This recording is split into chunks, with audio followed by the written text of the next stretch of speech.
Good morning, everyone, and welcome to the FCCJ, Foreign Correspondents Club of Japan. Thank you for being with us today, in person or online, although the weather outside is not too welcoming. This event is being live streamed, so please make sure your mobile phone is switched off or on silent mode. My name is Ilgin Yorulmaz. I'm a freelance reporter for BBC World Turkish and also serve as the second vice president of FCCJ. Before this event, I would like to begin by just reminding ourselves the unspeakable disaster of the past 5 days. I'm talking about the major earthquake that hit southeast Turkey and northwest Syria. Magnitude of 7.8, 7.7 hit Turkey and Syria. People are still buried under the ground. In those buildings. Our club extends their condolences to the people of Turkey and Syria. And if you would like to donate to the earthquake relief, we have sent a message to our members. Follow the link there, please. Today, we're gathered to speak about another tragedy, the so-called other bombing, or the history's deadliest air raid that time forgot. We have a trailer for Paper City. Let's watch it first, and then we'll speak about it.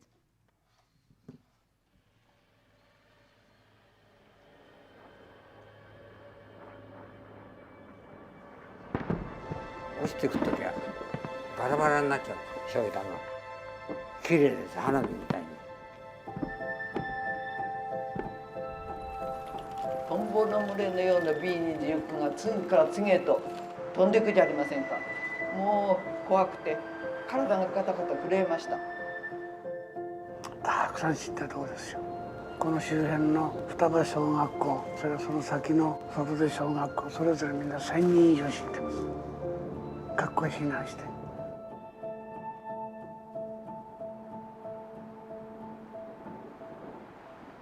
ここから飛び込めるなんて随分ね必死でなくちゃ飛び込めないよね。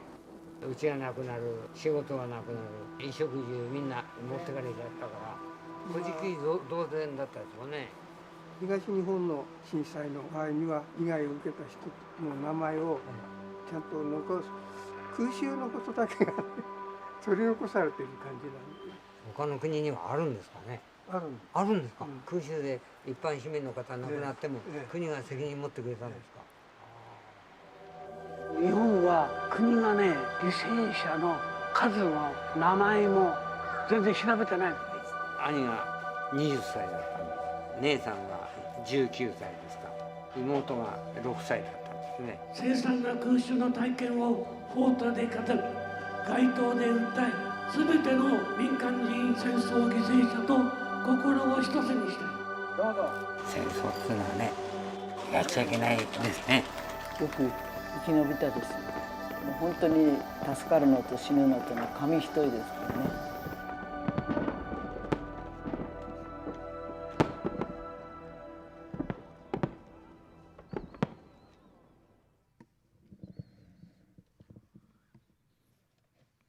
Thank you. In the early morning of March 10, 1945, more than 300 American B-29 bombers dropped 1,500 tons of firebombs on Tokyo.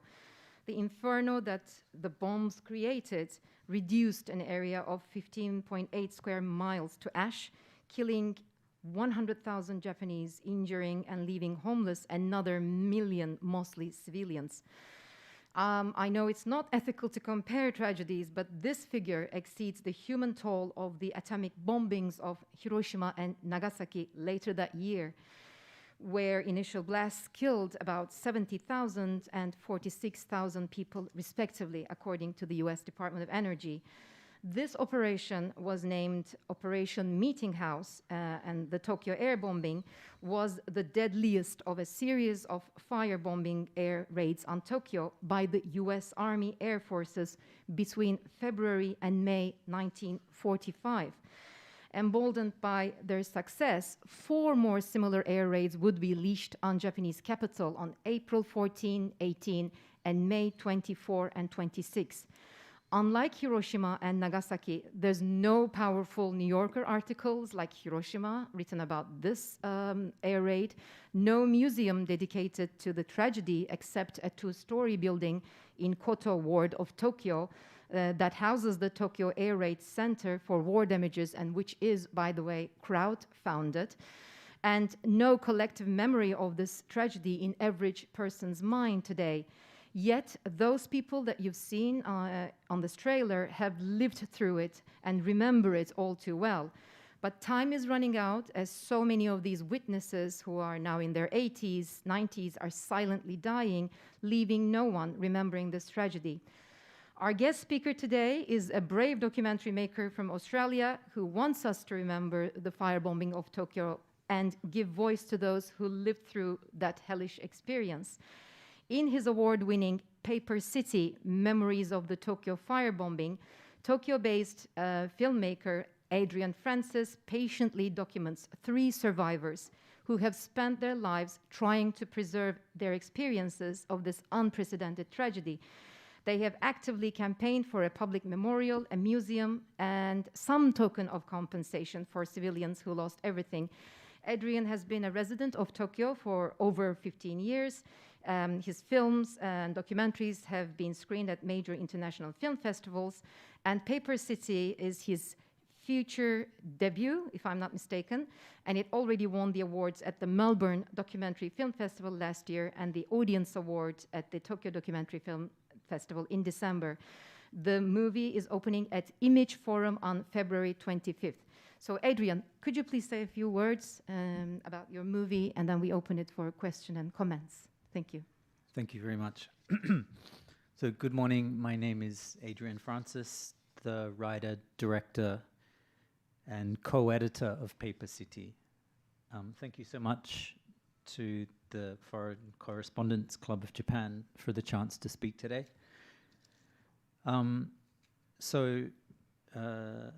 Paper City is a feature-length documentary about 3 survivors of the US bombing of Tokyo on March 10th, 1945. Often known as the Great Tokyo Air Raid or the firebombing of Tokyo.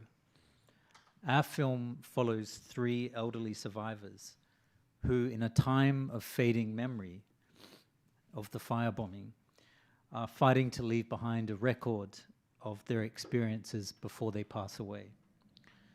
So Paper City explores what we choose to remember, aim to forget, and what the consequences of that are. I just want to begin by saying a little bit more about the attack itself. So, as midnight approached on March 9th, 1945, 334 US Boeing B-29 bombers approached the working class Shitamachi district, eastern Tokyo, one of the most densely populated areas of the city. They were carrying 1,500 tons of incendiary bombs containing napalm. At 7 minutes past midnight on the 10th, the planes released their payload on the sleeping citizens below. They started by dropping bombs to mark out the rough boundaries of the target area, and then they proceeded to fill in the middle. They bombed in the middle. So as the air raid sirens began to ring and people emerged from their houses, there were already fires in all directions. And people actually talk of being trapped between 4 walls of fire that night. The attack only lasted 2.5 hours, and the American planes began their homeward journey to the Pacific islands of Guam, Saipan, and Tinian, where they were based. But the fires continued to burn through the night, fueled by a fierce northwesterly wind, which created a firestorm in Tokyo. Many people were burned alive or jumped into rivers or canals to escape the flames, where they drowned or died from the cold. So this attack is significant because it marks a real turning point in US tactics. Before this, the United States Air Force was focused on daytime, high-altitude precision bombing. But really from February, March 1945, they changed to a campaign of nighttime carpet bombing, this time from a much lower altitude, 1,500 to 2,700 meters, and using incendiary bombs. And these bombs were specifically designed to burn down Japanese cities. So from a military standpoint, it was an overwhelming success. By morning, 100,000 people had been killed, 1 million people made homeless, and roughly a quarter of the city destroyed. The single most destructive bombing raid in human history. So I want to talk a little bit about how I came to make the film. As you may know, I'm originally from Australia. And of course, in the war years, Australia and Japan were enemies. I think I'm 48 now, and I think like many Australians of my generation, I grew up with stories of Allied victories and the bravery of Allied soldiers, etc. And the cruelty suffered by Allied civilians and prisoners of war at the hands of the Japanese military. But apart from Hiroshima and Nagasaki, I was taught nothing about how Japanese civilians experienced the war. So even after living in Tokyo for several years, I really didn't know anything about the firebombing. This changed when I saw a documentary called Fog of War by American filmmaker Errol Morris, which has a sequence about the bombing of Tokyo and 66 other Japanese cities bombed by the US. This was a shocking moment for me, not just because of the scale of death and destruction, but also because I knew nothing about it. I began to wonder why there were no signs in Tokyo of what happened here. I wondered where the memorials were to what happened here. When I asked Japanese friends about the attack on Tokyo, everyone seemed to know that it had happened, but they didn't really know much more than this. I wanted to know why, because I thought if a similar attack had happened in Australia, we would remember. It would become part of our identity the way the attacks on Hiroshima and Nagasaki do for the people from those cities, or the way New Yorkers remember September 11. I began to wonder about the survivors too. Were there any still alive? Were they reluctant to talk? Would they rather forget? So I did some research. I went to the Center for the Tokyo Raids and War Damage, which is a small privately run museum in Shitamachi, kind of a little bit south of Kinshicho. I also reached out to the Tokyo Air Raids Bereaved Families Association, which is a survivors group based in Oshiage near Skytree. And I was put in contact with a neighborhood association in Morishita, another Tokyo neighborhood.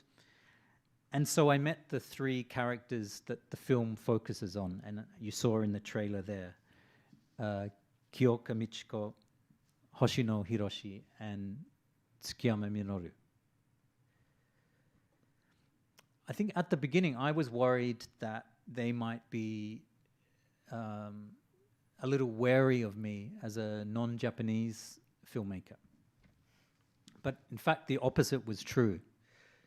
So from the very beginning, they welcomed me into their memories, into their lives, into their homes. And Mrs. Kyoka, in particular, remarked that sometimes it's easier to talk about these things with a non-Japanese person. I think the first thing that struck me about all of them was that they were so deeply compelled to tell their stories. They had to tell their stories.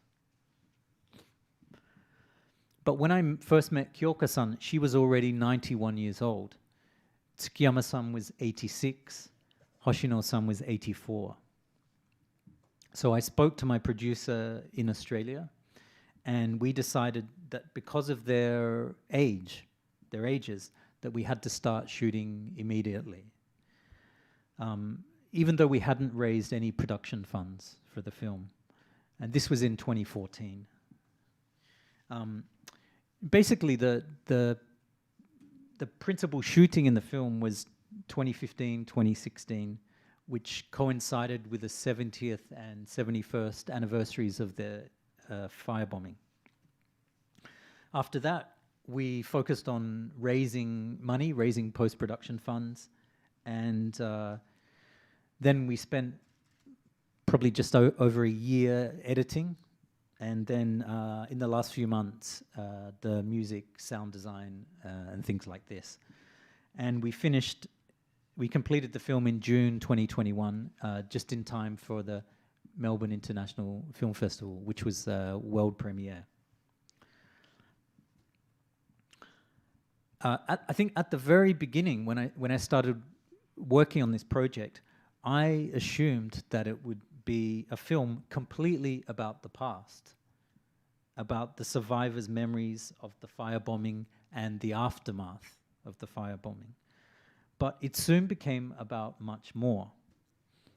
As I got to know these three survivors, I realized that each of them, in their own way, was a kind of memory activist, working to leave behind their stories so that future generations, so that we would know the truth of what happened. I heard a lot about them from living through the war years. Of course, at the time, Japanese civilians lived in a military society with soldiers on top and them below. Civilians really had no choice but to support the war. They were fed a diet of propaganda. Opponents of the war could be jailed. School classes were often replaced with military exercises or factory work. People cooperated as best they could, and through years of war deprivation, they sacrificed their incomes, their freedom, their educations, their happiness, often their sons. Everything was for the war effort. And then the war came home. From March 10th, essentially, the bombing of Tokyo, on March 10th until August 1945, each night Japanese civilians went to sleep with the fear that tonight might be their city's turn to be bombed. In all, 66 cities were: Tokyo, Osaka, Nagoya, Fukuoka, Okayama, Kagoshima, Yokohama, Sendai. Essentially every small, medium or large city in the country. And still the war went on. Consider too that Japanese civilians were expressly told that in the event of an air raid, they should not flee. Their duty was to stay and fight the fires, not only to defend their homes, but to defend the cities themselves. So the civilians were on the front line. And then, when it was all over, the people were left to rebuild their broken lives, which they did. But there was no fund to help them. They received nothing in the way of compensation or assistance. So, one thing I learned from working on this film is since the 1960s, since the time of the Vietnam War, survivors have been campaigning in one way or another for help from the national and metropolitan governments, the Japanese government, the government of Tokyo. they've asked for a peace museum, like the one in Hiroshima, a place where people can come from all over the country, all over the world, to learn and reflect. They've asked for a dedicated memorial to the firebombing, a site where people can come to pay their respects. They've asked too for some token compensation for the people who lost their homes, their loved ones, their livelihoods, or who were orphaned or badly injured. And they've asked for an apology. But what is really at the heart of these demands? Each of them is a plea for the Japanese government to take responsibility for the war it forced upon its own citizens. After more than 5 decades of survivors campaigning, there's no museum though. There's no dedicated memorial. There's no compensation. There's no apology.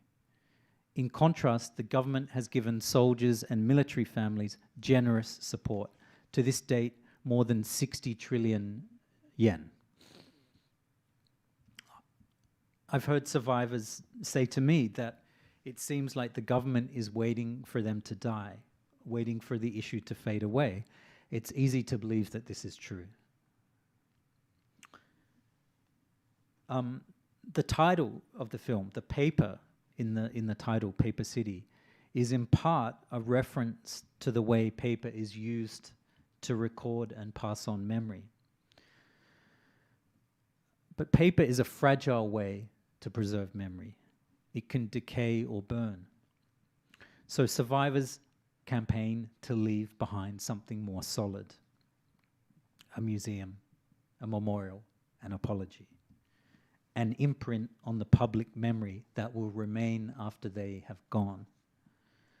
And I think this desire to leave behind something resonates very strongly with me as a filmmaker, but I think is fundamental to all of us: to be heard, to be acknowledged, to be remembered. I think the greatest fear for survivors is if they don't succeed in passing their stories on to us, the firebombing will soon slip from our consciousness, effectively as if it never happened. So Paper City is a story not just about erasing civilians through mass murder, but of their post-war erasure from history. The first at the hands of their enemy, the US, the second at the hands of their own governments. At the very beginning of the film, we use a quote from the Czech writer Milan Kundera, which for me I think summarizes the thesis of the film. The struggle of man against power is the struggle of memory against forgetting. Through the process of making the film, I've thought a lot about how limited our view of war is when we think about it simply as nation versus nation, good against evil, or us against them. We tell ourselves these simple stories about the past. But with Paper City, we wanted to look at things with a little more nuance. Our film tells a story completely from the point of view of Japanese civilians, but it's certainly not a defense of Japanese militarism. In fact, I hope this film offers a critique of militarism on both sides. After all, no matter which side they're on, it's usually civilians that bear the brunt of war. So I think the lesson we can learn here is not one of nation versus nation, but of the powerful over the weak, of governments and militaries making decisions at the expense of the people, dragging us into wars we don't want. Already it feels like we might be being groomed to support another war, perhaps against Russia, perhaps against China. In the next few years, I said before that early in the process of making this film, that I thought this film would be a film about the past. But actually, now I think it's really a film about the future. In the next few years, the debate in Japan about Article 9, about the peace constitution, will intensify. Japan will decide what kind of country it wants to be, to what extent it wants to participate in wars. Ordinary people, ordinary Japanese voters who know very little about war, like most of us, will be swayed by the arguments of politicians and the media. And perhaps Japan will normalize and have a military that can fight abroad just like any other. But what if we've got this the wrong way round? What if Japan's peace constitution was the model for other countries to aspire to? What if our constitutions also limited our use of force to self-defense? The war ended 78 years ago. Soon the last survivors with a living memory of the air raids will be gone. That direct connection with the war will be broken. But survivors are leaving us with the rich legacy of their stories. It's up to us to decide what to do with them. And as the shadow of war looms over us once again in Ukraine, survivors are leaving us with a question too. Will we listen and learn, or will we forget? Thank you. Thank you. Thank you very much, Adrian. So let me start by saying, when you were explaining how this idea came to, create as a documentary, and how you researched for this project, you said it's important that we know what or who decides perhaps what to choose to remember or what we aim to forget. That's a very powerful phrase, what we choose to remember and what we aim to forget. Now, you devoted obviously 7 years to making this film, and rightfully you're saying Berlin has Holocaust Memorial, Hiroshima, the atomic bomb dome, and September 11th for New York. But in Tokyo, there's hardly a trace that remains. Can you tell us, why is this? I mean, why do we choose, or who decides how we choose to remember and what we aim to forget? Well, I think the thing to think about is in those cities that you mentioned, Hiroshima, Nagasaki. We could also add Okinawa, New York, Berlin, many other places. The decision to build museums, to erect memorials, or to leave traces of what happened, such as the Genbaku Dome. Atomic bomb dome. Thank you. The atomic bomb dome in Hiroshima. They're choices, they're deliberate decisions by those cities to leave something behind so that we will be reminded, we will remember. I mean, in the case of Hiroshima, I think I read that Hiroshima is the third most visited place in Japan after Tokyo and Kyoto.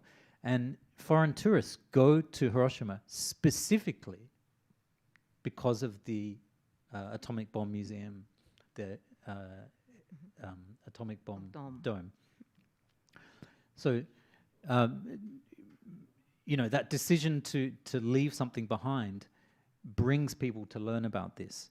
I think it's kind of ironic that kids in Tokyo, kids that grow up in Tokyo, sometimes go on school trips to Hiroshima and Nagasaki to learn about the war, when in fact they grew up at the site of the most destructive air raid in history.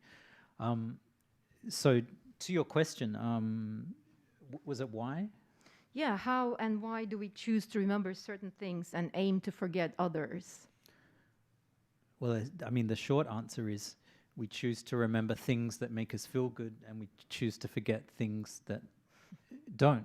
I think in the case of the Tokyo air raid specifically, I think there's a number of factors. I think one is the post-war relationship between Japan and the US, the military alliance. Of course, for the Japanese government, it doesn't really make sense for them to make a big deal about these air raids. It makes the relationship with the US very difficult. And certainly from the US's point of view, they don't want to talk about their own war crimes. I think in the US, on the Allied side, it's true in Australia too, that since the war, or during the war, we had this notion of we were fighting the good war. And because we were fighting the good war against Nazi Germany, Imperial Japan, that any war crimes or any uncomfortable truths about targeting civilians are kind of brushed under the carpet. So certainly I think for the US, there's no desire to talk about these things either. I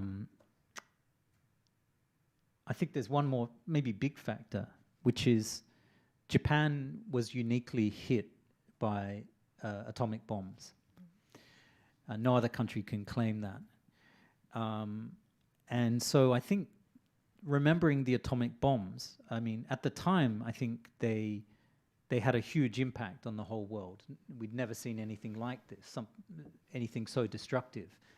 Remember that it took more than 300 planes and 1,500 bombs in Tokyo to achieve what essentially one plane and one bomb did 6 months later in Hiroshima and Nagasaki. So I think the atomic bombs shook the world. But in post-war memory, the atomic bombs have been the focus of everything. I think on the Japanese side, that allows people to remember themselves as victims. Yes.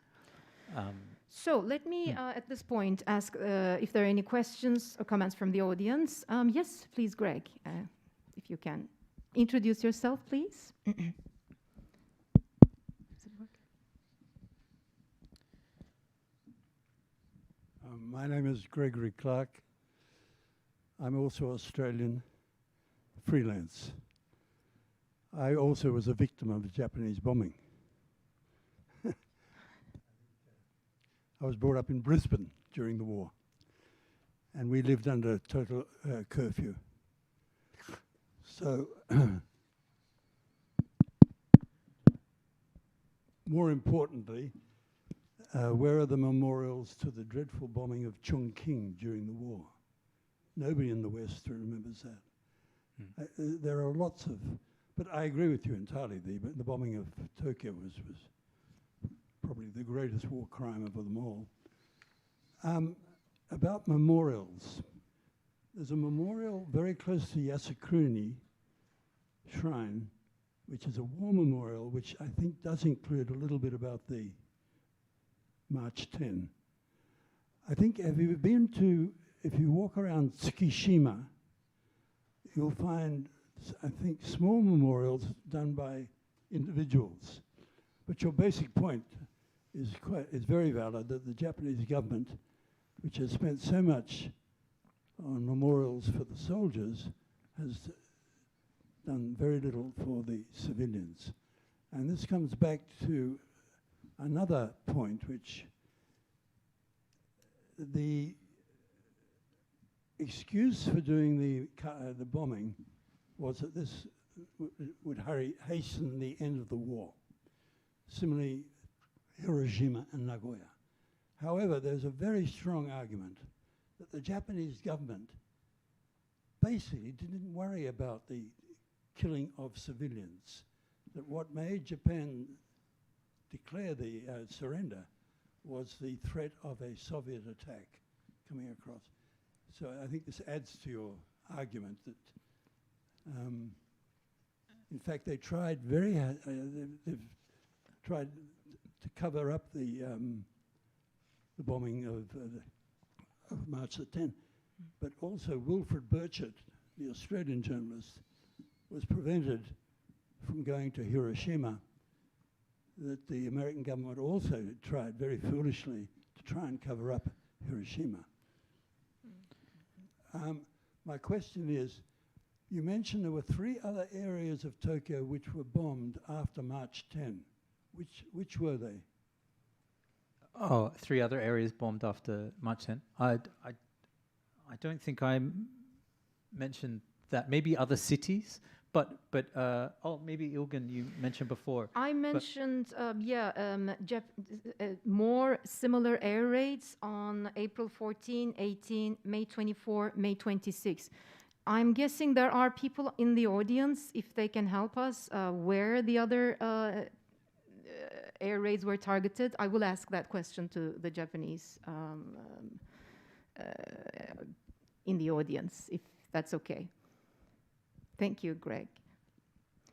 Do you have, does anybody have any answer? Does anybody know where exactly? Well, there were much smaller raids after March 10th. There were raids that hit parts around Meguro. There were small raid. There was a raid out around the Hachioji area. There was some around Waseda in the Shinjuku district. There was there were subsequent much smaller raids. Nothing on the scale of March 10th, though. But there were numerous raids after March 10th. But March 10th was by far the most destructive. Actually, I just want to comment on one thing that you mentioned about small memorials. So, in fact, around Tokyo, there are dozens, if not hundreds, of small memorials, often like privately built by temples or shrines or individual citizens or citizens groups. In Ryogoku, just behind the sumo stadium, there's a park called Yoko Amicho Park, and this park, in the 1923 earthquake, there was also a huge number of people killed. I think it was 100,000 as well. And there was a memorial built in Yoko Amicho Park, which was specifically for the victims of the 1923 earthquake, the Great Kanto earthquake. And the remains are there in urns at the back of this building. After the 1945 air raid, there were, people buried in mass graves all over Tokyo, particularly in Kinshi Park in Kinshicho. 13,000 people were buried there, for example. And in the next few years after the war, I think, I might be wrong about this, I think it was about 1948-ish, but there was a period of 3 years where gradually the mass graves were dug up, people were cremated, and their ashes were added to this same facility in Yoko Amicho Park. And the name was changed to Tokyo Memorial Hall. Nobody in Tokyo knows, really nobody. I mean, if we go onto the street now and ask people about Tokyo Memorial Hall, most people have never heard of it, or they don't know what it is. And so there is something there. It's kind of hidden in plain sight, though. In 2001, there was a small, after civilian campaigning, there was a small memorial added, specifically for the firebombings. It's a very, very small thing. Again, people don't know it's there.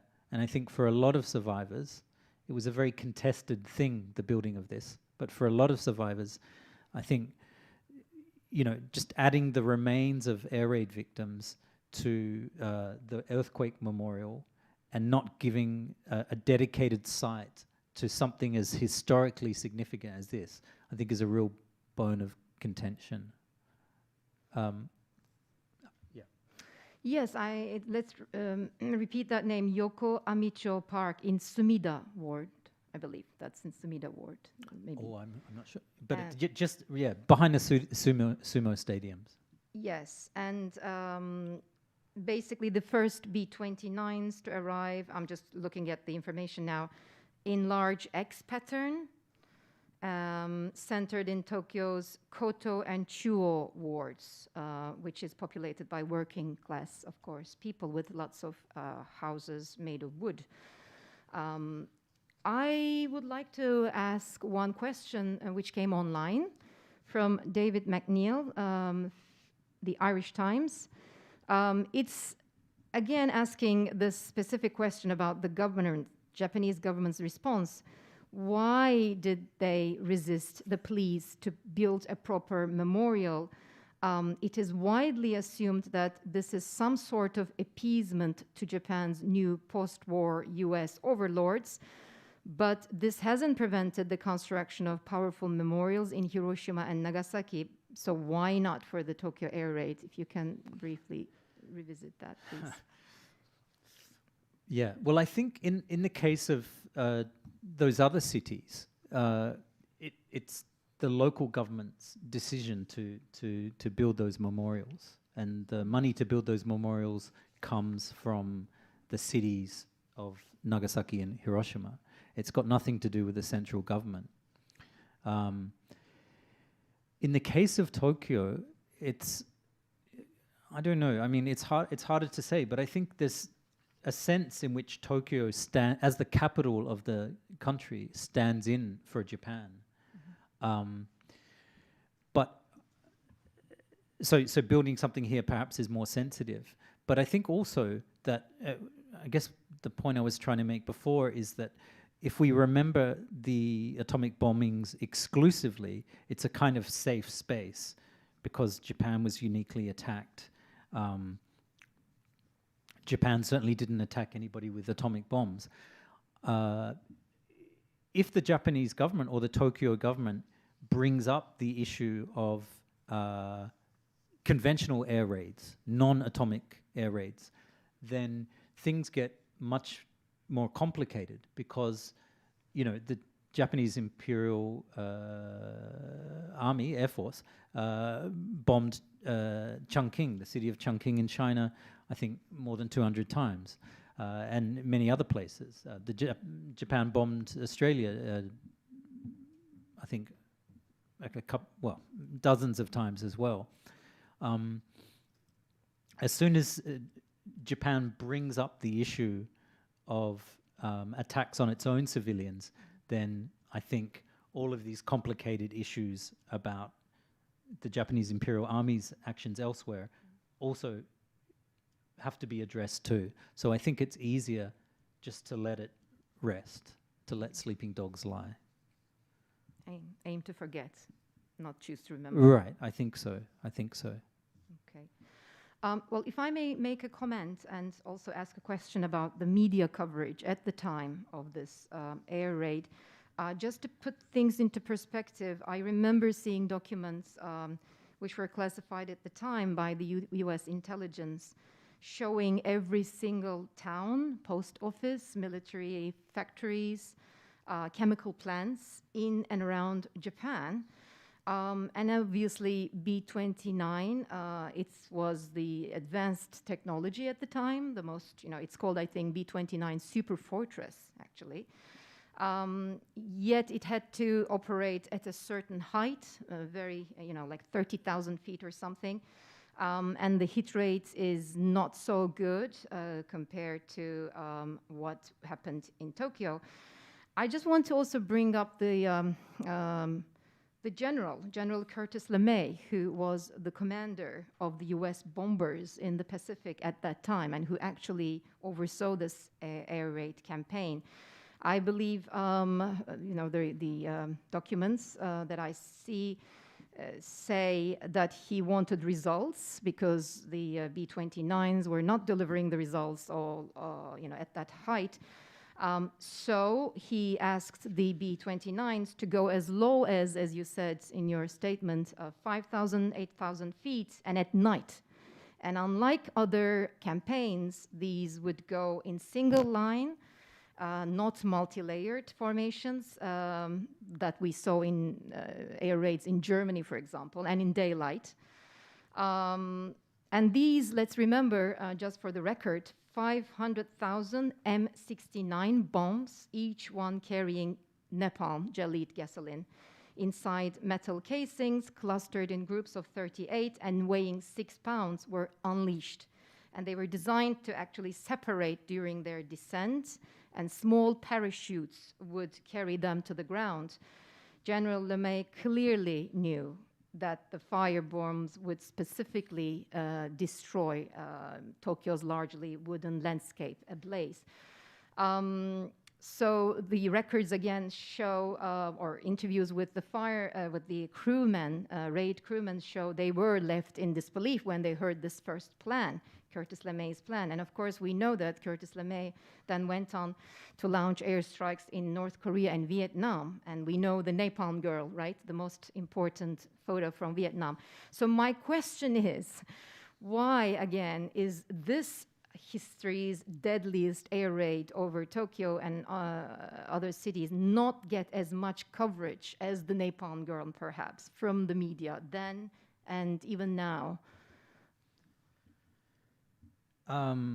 Actually, just before I answer that, one thing about Curtis LeMay that I think is very emblematic of the post-war amnesia around the Tokyo air raids is that in 1964, the Japanese government awarded General Curtis LeMay, who was the architect of the Tokyo firebombings and the firebombings of other Japanese cities, they awarded him with the highest honor that Japan can give a foreign national, which is the First Order of Merit of the Grand Cordon of the Rising Sun.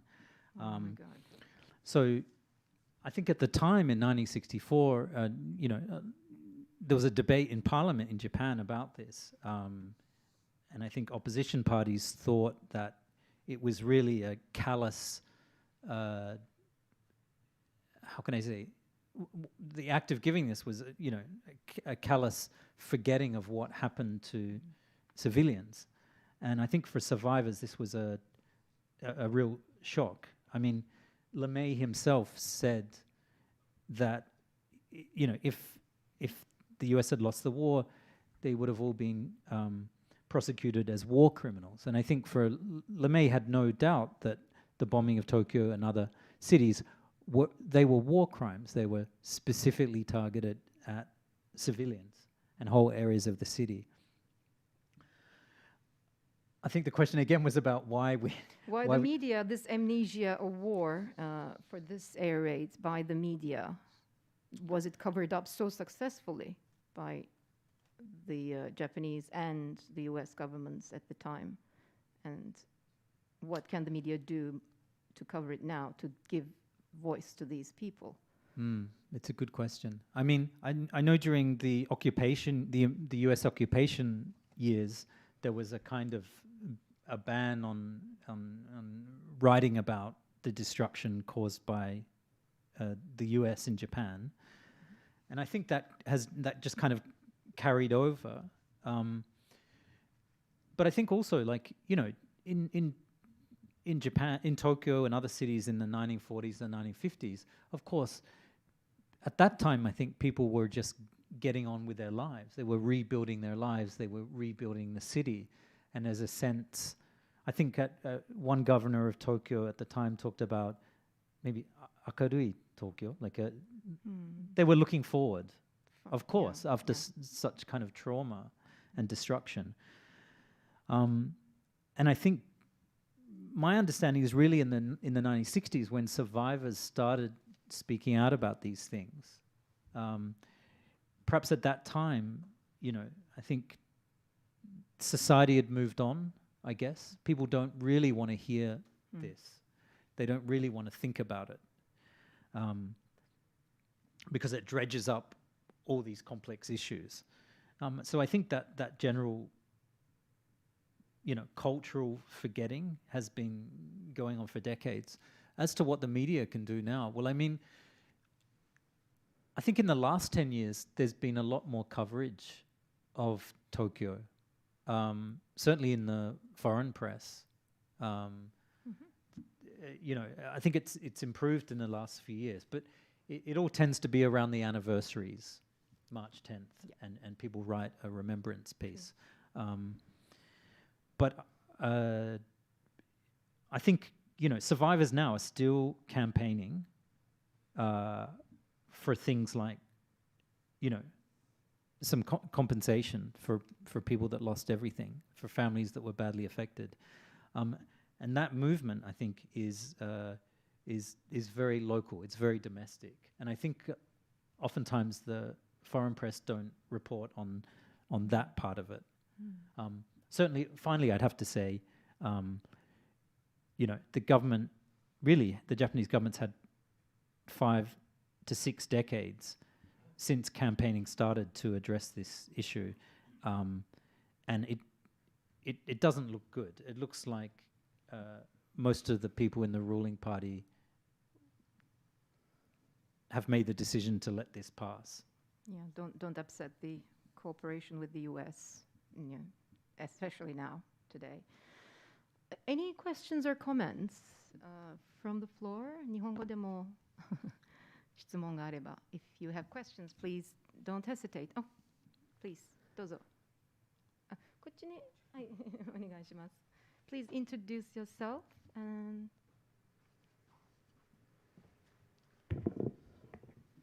日本語でも大丈夫なんですか? If you try in English, then you can. I saw. My name is Toshio Kurihara, Mainichi newspaper writer. Thank you for the wonderful document. I saw twice. So two questions. I have 2 questions. One, first, if you could say something to 3 persons, Mr. Kiyoka, Mrs. Kiyoka, Mr. Tsukioka, and Hoshino. What would you to say to them? Second, who would you like to see this documentary in particular? For example, age, nationality, or another factors. Who would you like this documentary to be seen by? Yeah, thank you. Thank you. Thank you very much. Well, I think I'll do the second question first. I think, you know, this film in 2021 it played in quite a few film festivals around the world, Australia, the US, Germany, Nigeria, Romania, and I think for many audiences overseas, this film was their introduction really to the firebombing. Still, many people in other countries don't know anything about it. So if it at least introduces what happened to people overseas, then that, I think, is something that I'm really happy about. You know, it's about to open in 2 weeks in Tokyo at Theatre Image Forum in Shibuya. And really, I mean, although people in Japan know that March 10th, 1945, they know that it happened. As I said before, I think many people don't know any more than that. So I think, first of all,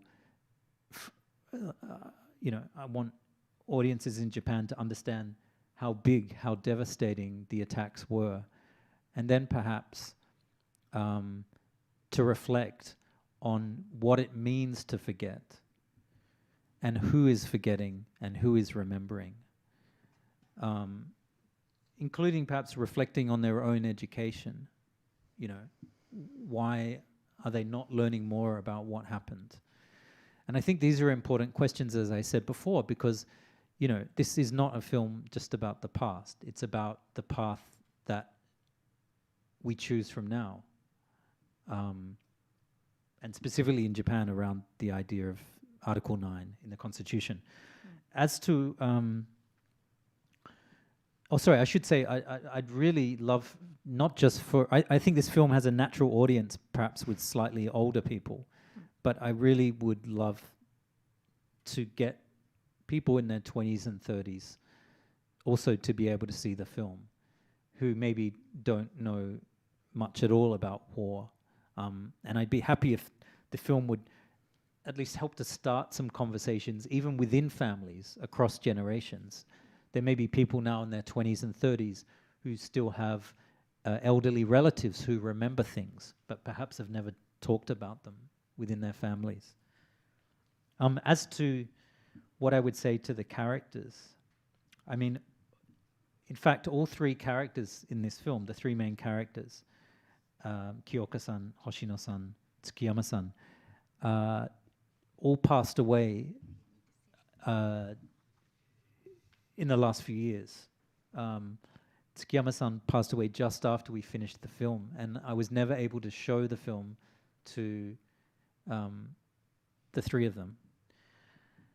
And I said before, I think that a big fear of survivors is that these stories will be lost. This history will be forgotten and then perhaps repeated. So I'd say to them that, you know, I hope, well, certainly in this film, their stories are still alive, and people will see them, and people will remember them, and people will talk about them. So, you know, I guess I'd say, you know, they can rest in peace knowing that they've left a legacy, they've left something for us. Thank you. By the way, our wonderful staff has just responded with the exact areas which were bombed. And just for the record, because this is going to be archived, on April 15th, it was Toshima-ku, Takinawa-ku, Arakawa-ku. May 24th, Kamata-ku, Ebara-ku, Shinagawa-ku, Omori-ku, Meguro-ku. Between June 10th and July 20th, near Tokyo Station, July 29th, Tamahoya, and August, Hachioji, and the islands of Izu and Ogasawara. So these were the places which were targeted by the air raids after March 10th, which was specifically on Tokyo. We have 1 more minute left, and I just want to ask you one last question, if I may. Talking to characters in the movie, have you ever had the chance to talk to one of the American pilots of B-29 at all? No. And why? Well, I didn't want to. I think in the West, when we learn about the air raids against Japan and the atomic bombs, essentially the narrative is very simple. There was no other way. It had to be done. So we did it to bring the war to an early end, etc., etc. And that's the only story I'd ever heard about the bombing of Japanese cities. So I'm no expert on that. I don't want to comment on that. But what I'd never heard is a story from the point of view of the people on the ground that night. And I think after 70 or 80 years, there's enough space that we can look at things with a little bit more nuance and a little bit more complexity. So a lot of people asked me when I was making this, you know, are you going to interview the Americans too? And I just said, no, I've heard that story, but I haven't heard this story. And so that's why we focus completely on civilians. Adrian Francis, thank you very much. Paper City Memories of the Tokyo Firebombing is opening at Image Forum on February 25th. Thank you very much for coming here today, and we appreciate your efforts. Thank you very much.